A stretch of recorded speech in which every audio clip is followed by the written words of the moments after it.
compared to like how I usually am, I would say probably about a 7.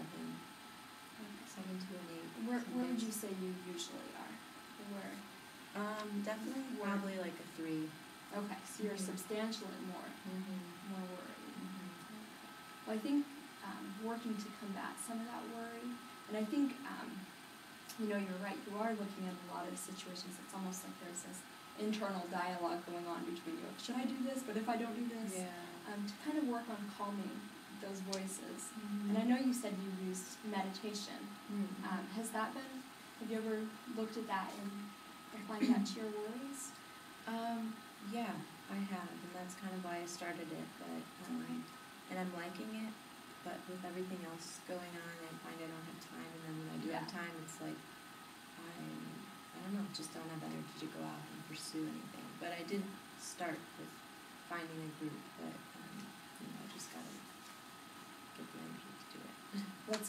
We've talked about a lot today of different things that you can do, so I don't want to overwhelm you with one more thing, but I do think that meditation might be a good place when you are feeling worried, if that could be a moment to start taking some deep breaths or doing what you have been doing with meditation. Is there anything else that you're hoping to gain from therapy?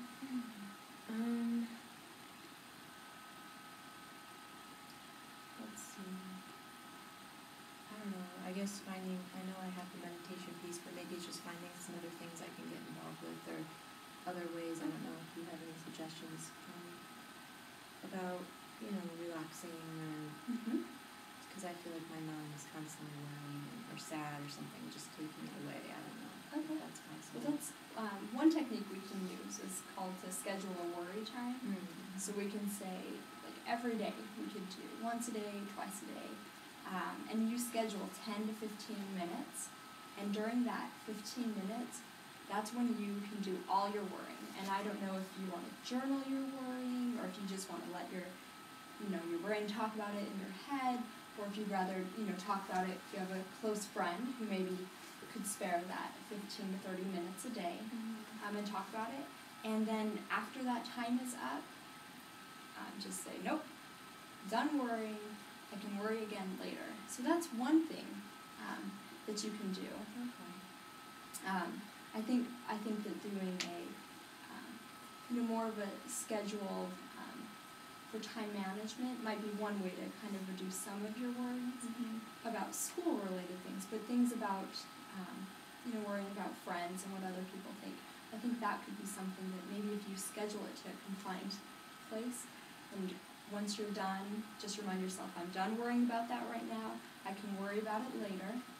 And that way you kind of get used to, not worrying about it pervasively over time, but kind of have it more contained. That makes sense. Does that sound like something you'd be interested in doing? Yeah, I think I could do that. Okay. Well, we're about done here today, but I just want to, recap a little bit about what we've talked about. I know we talked about a lot of different ways that we can work, and I don't want to overwhelm you or bombard you with information. So I think we should start on one or two things for this next week. We talked about doing an automatic thought record, activity scheduling, and a worry schedule. Does any of those sound more preferable to you that you'd like to work on this next week? I think probably, I don't know, I think the automatic thought thing that you recommended probably would help, just so I can get a little bit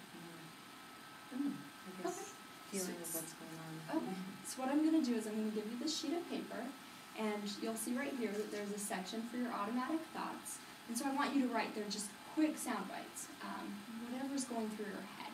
It's not a detailed explanation. And then there's this also column that I want you to put the situation. What was going on? How stressful was it? And then I want you to just write briefly how you were feeling. What was your mood like? Were you feeling upset? Were you happy? And then we'll talk about that next week. And also, if you find yourself bombarded with worries, maybe that'll be a good time you can tell yourself, nope, not thinking about it now, we can talk about it later. Yeah. But also just writing those down and identifying those. Okay, that makes sense. Great. Well, do you have any questions before we end?